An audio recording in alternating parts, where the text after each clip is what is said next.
Este podcast se presenta gracias al programa de apoyo al periodismo independiente del Grupo Bancolombia, porque una sociedad mejor informada está más protegida.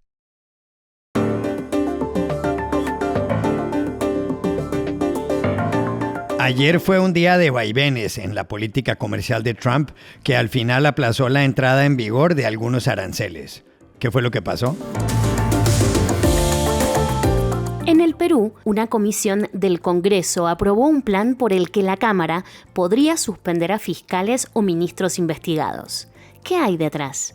En Alemania, demócratas, cristianos y socialdemócratas llegaron a un acuerdo para que gobierne Friedrich Merz. ¿En qué consiste?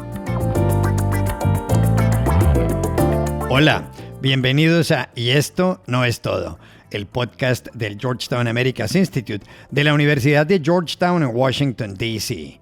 Soy Juan Carlos Iragorri, desde Madrid. Soy Ushi Levy desde Bogotá. Paz Rodríguez Niel está en un trabajo de campo. Soy Jorge Espinosa y también estoy en Bogotá. Es jueves 10 de abril y esto es todo lo que usted debería saber hoy.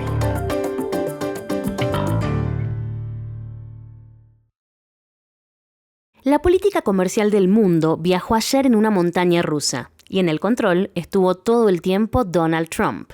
La jornada por cuenta de los aranceles que había venido anunciando el presidente de Estados Unidos desde la semana pasada empezó cuesta abajo.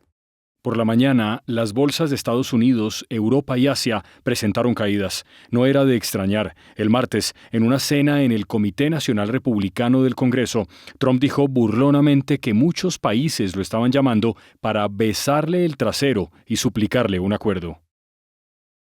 I'm telling you, these countries are calling us up, kissing my ass. They are dying to make a deal. Please, sir, make a deal.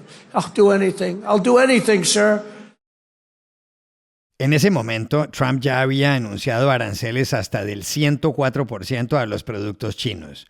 Pero ayer cambiaron las cosas. China anunció tarifas del 84% a las importaciones desde Estados Unidos y la Unión Europea otras del 25% a modo de respuesta a ciertos productos estadounidenses.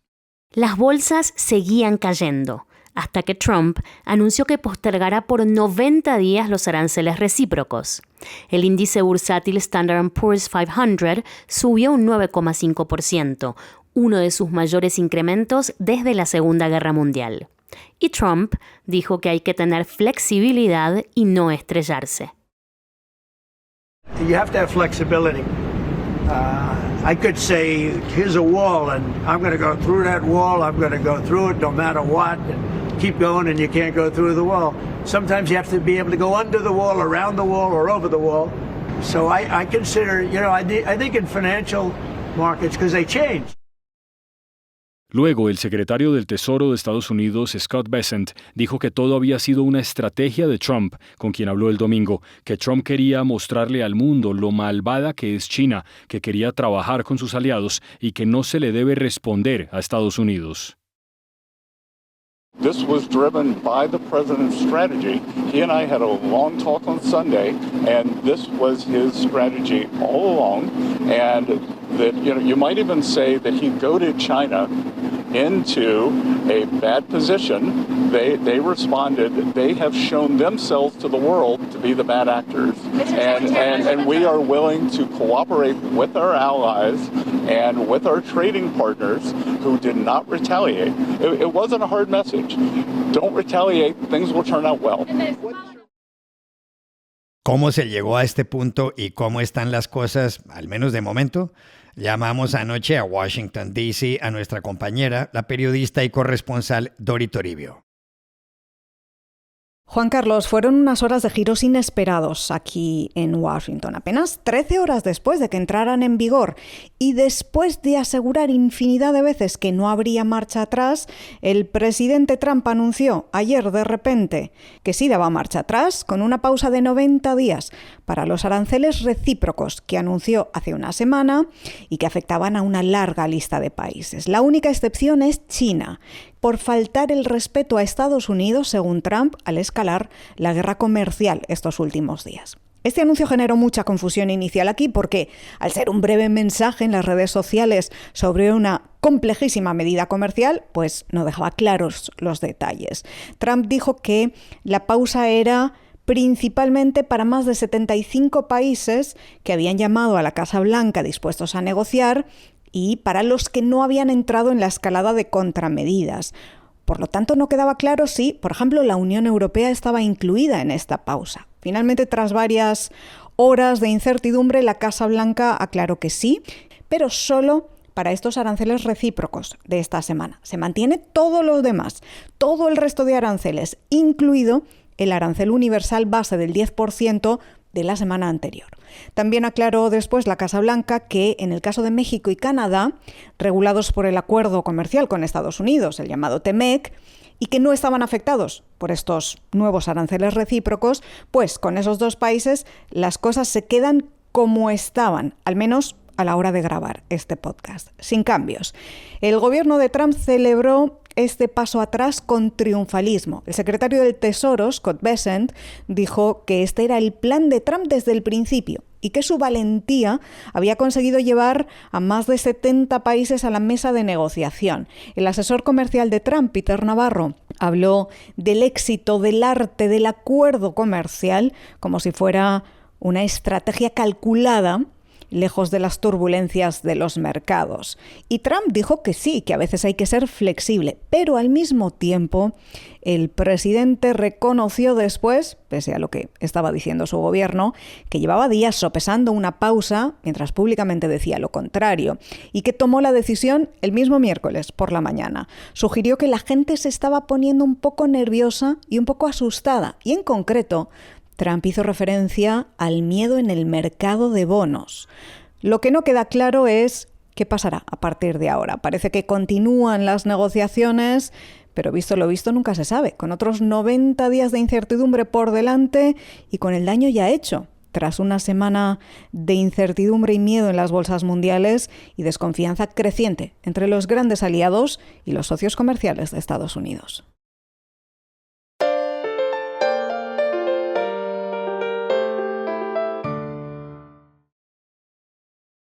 En el Perú, la Comisión Constitucional del Congreso aprobó ayer un proyecto de ley que ha generado mucha controversia.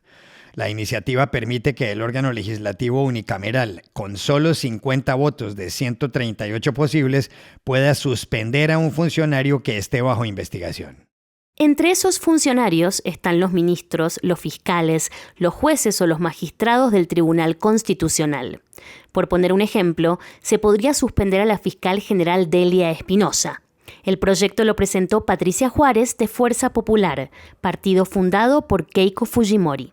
¿Qué hay detrás de esta iniciativa relacionada con la figura de la acusación constitucional? ¿Qué efectos podría tener? Llamamos ayer a Lima a Diego Quispe, periodista de la sección política y cronista parlamentario de La República, uno de los periódicos más importantes del país. El trasfondo es básicamente que con esta modificación al reglamento, el Congreso tiene una arma política para poder suspender a los altos funcionarios que ellos consideren incómodos, pero suspenderlos con menos cantidad de votos, con 50 votos, que fácilmente el Fujimorismo, Alianza para el Progreso, Perú Libre y sus otras bancadas aliadas podrían conseguirlo. Y en ese contexto, una de las funcionarias que podría estar en riesgo es justamente la fiscal de la Nación, Delia Espinosa. Delia Espinosa viene liderando diversas investigaciones contra altos funcionarios, entre ellos la presidenta de la República, y también congresistas. Cabe recalcar de que en este Parlamento hay legisladores que están investigados por presunto recorte de sueldo, entre otros presuntos delitos. Entonces, si tenemos esta modificación al reglamento, aprobada y hecha ley, estos parlamentarios van a poder utilizarlo para responder a la fiscal de la Nación y suspenderla mientras duren las indagaciones. Pero además hay otros altos funcionarios que están en riesgo, como por ejemplo los jueces supremos. A mí me despierta mucha suspicacia de que esta modificación al reglamento fue aprobada en la Comisión de Constitución el mismo día que la Subcomisión de Acusaciones Constitucionales aprobó un informe final que recomienda acusar constitucionalmente por negociación incompatible al juez supremo Jorge Salas Arenas. ¿Quién es Salas Arenas? Es el expresidente del Jurado Nacional de Elecciones que en el año 2021, cuando Keiko Fujimori pierde en segunda vuelta, y Keiko Fujimori, recordemos que ese año denunció la existencia de un supuesto fraude, bueno, en esa oportunidad Salas Arenas fue uno de los magistrados electorales que refutó la existencia de un fraude electoral. Ahora Salas Arenas sigue siendo juez supremo y justamente el Congreso busca acusarlo. Con la modificación al reglamento que impulsa la Comisión de Constitución, Salas Arenas podría ser suspendido mientras duren las indagaciones. Ese es el riesgo que representa esta modificación al reglamento.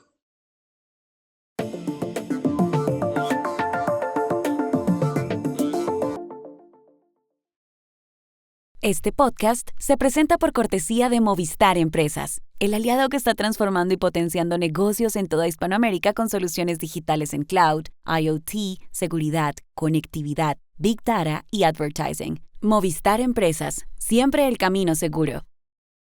Y este podcast se presenta con el apoyo del Grupo Tecnoglass, el poder de la calidad. Diseñamos, fabricamos y comercializamos vidrios, ventanas y fachadas de calidad mundial. Más información en www.tecnoglass.com. Alemania, que es la locomotora de la Unión Europea, tendrá finalmente gobierno y será de coalición. Por un lado, está la Unión Demócrata Cristiana, la CDU, encabezada por Friedrich Merz, y por otro, el Partido Socialdemócrata, el SDP, cuyo líder es Lars Klingbeil. Ambos dirigentes llegaron el martes a un acuerdo sobre cuestiones políticas y económicas y también sobre el gabinete. Merz será el canciller federal o jefe de gobierno y Klingbeil el vicecanciller y ministro de Finanzas. La CDU y su partido hermano, la CSU, ocuparán la mayoría de las carteras. El acuerdo, que lleva por título el de Responsabilidad por Alemania, fue presentado ayer por esos grupos políticos. Friedrich Merz dijo entonces: tenemos un plan sólido con el que, juntos, podemos lograr que el país vuelva a avanzar. Aber vor uns liegt ein starker Plan, mit dem wir unser Land gemeinsam wieder nach vorn bringen können. En las elecciones del 23 de marzo, la votación más alta fue para los demócratas cristianos. Con el acuerdo, lo más probable es que Friedrich Merz, un abogado que trabajó en fondos de inversión estadounidenses, sea investido canciller el 6 de mayo por el Bundestag, el Parlamento Federal. ¿Cómo alcanzaron demócrata-cristianos y socialdemócratas este acuerdo en Alemania? Llamamos ayer a Berlín a la corresponsal del diario ABC de Madrid y de la cadena radial COPE, Rosalía Sánchez, que sigue el tema muy de cerca. Culminan con este acuerdo 6 semanas de negociaciones que para Alemania es un tiempo récord. Bien podrían haber durado estas negociaciones 3 meses porque en estas coaliciones se suele dejar todo previamente escrito hasta el último detalle. En este caso no ha sido así, por presión del tiempo y también porque, durante las negociaciones ha estallado la guerra arancelaria desde Estados Unidos y esto crea un espacio, un marco fiscal, económico completamente diferente y que hace obsoletas algunas de las posiciones que mantenían los partidos en la negociación desde el principio. Así que han decidido finalmente dejar esa parte abierta de finanzas, alguna reforma fiscal a la espera de lo que vaya sucediendo para ir acordando sobre la marcha. Pero, como decía, había también mucha presión interna y externa. En Alemania tenemos al partido Alternativa para Alemania, que es un partido de extrema derecha, populista, antieuropeo, antiextranjeros, prorruso, alineado con Putin, que desde las elecciones del 23 de febrero hasta hoy ha seguido escalando en las encuestas, de forma que hoy ya empata en intención de voto con la CDU, con el Partido Conservador de Friedrich Merz, y además, si hoy hubiera otra vez elecciones en Alemania, sería imposible, en primer lugar, formar esta coalición que acaba de surgir de las negociaciones, porque no tendrían escaños suficientes, y además sería imposible formar ningún tipo de gobierno en el que no participase este partido, Alternativa por Alemania. de forma que Friedrich Merz tenía mucha prisa por tener un gobierno funcionando, comenzando a aportar soluciones y demostrando que desde el centro, como ha dicho él al presentar el acuerdo, se puede gobernar y se puede dar solución a los problemas. También había mucha presión por parte de la Unión Europea, que es que está teniendo que tomar posturas día a día en estas negociaciones que llevan a cabo Estados Unidos y Rusia sobre el futuro de Ucrania, que está teniendo que tomar posición sobre los aranceles de Trump sin tener un gobierno en Alemania que es su peso pesado. Por lo tanto, también había presión de Bruselas para que este acuerdo finalizase cuanto antes y tener un gobierno fuerte, firme en Alemania. Si vamos al texto del acuerdo, pues contiene rebajas fiscales, muchas medidas de competitividad, un recorte, una reducción de la administración del Estado alemán del 8%, que no es poca cosa, y un endurecimiento muy claro de la política migratoria. Pero sobre todo, este acuerdo significa, como ha dicho también Friedrich Merz, que Alemania vuelve a estar ahí, que Alemania regresa. Un periodista de Estados Unidos le ha preguntado cuál sería su mensaje para Donald Trump, su primer mensaje, y esas han sido sus palabras, que Alemania está de vuelta, que Alemania va a hacer sus deberes, que va a asumir sus responsabilidades en materia de defensa, que va a volver a ser un país competitivo y que tanto Alemania como la Unión Europea van a volver a ser unos socios fuertes. Así que ese es el mensaje que queda al final de la presentación, que Alemania está de regreso. Y estas son otras cosas que usted también debería saber hoy. Las autoridades de República Dominicana dijeron ayer que en la tragedia de la discoteca Jet Set en Santo Domingo, en las primeras horas del martes, murieron al menos 136 personas. La pérdida de vidas se produjo cuando el techo del establecimiento se vino abajo, mientras más de 1,000 personas se divertían en uno de los tantos lunes de merengue que se llevaban a cabo en el sitio. Se cree que Rubí Pérez, el famoso artista que cantaba, murió sobre el escenario. Sus honras fúnebres serán hoy. El presidente de Venezuela, Nicolás Maduro, decretó ayer la emergencia económica en todo el país, según él, para proteger al pueblo de las políticas arancelarias del presidente de Estados Unidos, Donald Trump. En un encuentro con empresarios del sector de las comunicaciones, Maduro, que gobierna con puño de hierro desde 2013, aseguró que Venezuela tiene afortunadamente un sistema económico propio que le permitirá progresar. En las últimas horas, Prada, la firma de moda fundada en Milán en 1913, ha estado a punto de adquirir Versace, creada 65 años después en la misma ciudad. La oferta, por $1.400 millones, estaba sobre la mesa y ya parecía aceptada por Capri Holdings, propietaria de otras marcas chic como Jimmy Choo. Pero todo se empantanó aparentemente ayer. La causa, según The Wall Street Journal, fue la volatilidad de las bolsas de valores. Y aquí termina Y esto no es todo, donde siempre habrá más. En la producción estuvo John F. Burnett. Pueden suscribirse a este podcast en nuestro sitio web yestonoestodo.georgetown.edu, seguirnos en nuestras cuentas de X y de Instagram, @yestonoestodo, y por supuesto, buscarnos en nuestro canal de YouTube. Gracias por oírnos. Chao. Hasta la próxima.